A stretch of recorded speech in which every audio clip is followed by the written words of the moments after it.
وزراء کی امرات کے حوالے سے آپ نے بات کی تو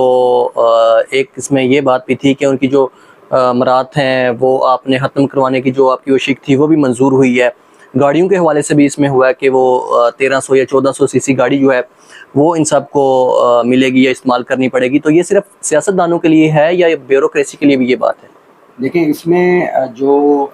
جس کو ہم جب کہتے ہیں اشرافیہ کی مراد یا ناجائز مراد، جس کو مطلب جو ہمارا اگر آپ چارٹر آف ڈیمانڈ دیکھیں جی تو اس میں ہم نے لکھا ہوا ہے کہ اشرافیہ کی ناجائز مراد کا خاتمہ. تو اب اس کے اندر وہ ناجائز مراد کی جو کیٹیگریز ہیں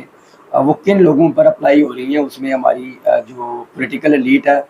جو سابقہ ہے یا موجودہ ہے، جو ہماری سول بیوروکریسی ہے، اور پھر جو ہماری جو جوڈیشل بیوروکریسی ہے، مطلب یہ ساری اس کے اندر آتی ہیں. تو وہ جتنی بھی ان کی ناجائز مراد ہیں، مطلب میں آپ کو ایک دیتا ہوں، ایک ایگزامپل کوٹ کر رہا ہوں آپ کے سامنے. جی آزاد کشمیر کی آبادی ہے اس وقت موجودہ، اگر ہم جہاں بیٹھ کے اس کو دیکھیں، ویسے تو ہم کہتے ہیں کہ 40 لاکھ 45 لاکھ ہماری آبادی ہے، لیکن اس کا آدھا حصہ اس وقت بیرون دنیا میں بیٹھا ہوا ہے. جی تو اٹس مین 20 سے 22 لاکھ آبادی ہوگی.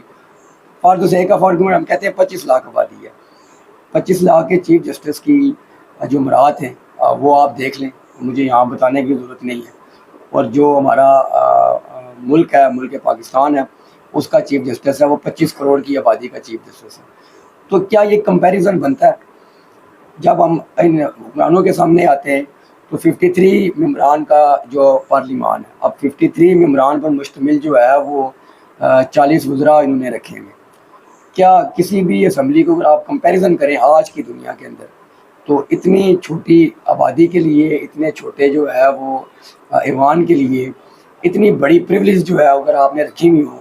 تو جب لوگ کہیں جی ہمیں یہ چیزیں چاہیے، ہمیں اسپتال چاہیے، ہمیں روزگار چاہیے، ہمیں انفراسٹرکچر چاہیے، ہمیں ٹورزم چاہیے، ہمیں یہاں جینے کا حق چاہیے، تو حکمران جب آگے سے کہیں گے جی کہ ہمارے پاس پیسے نہیں ہیں، تو پھر قوم کو جو ہے وہ اکٹھا ہونا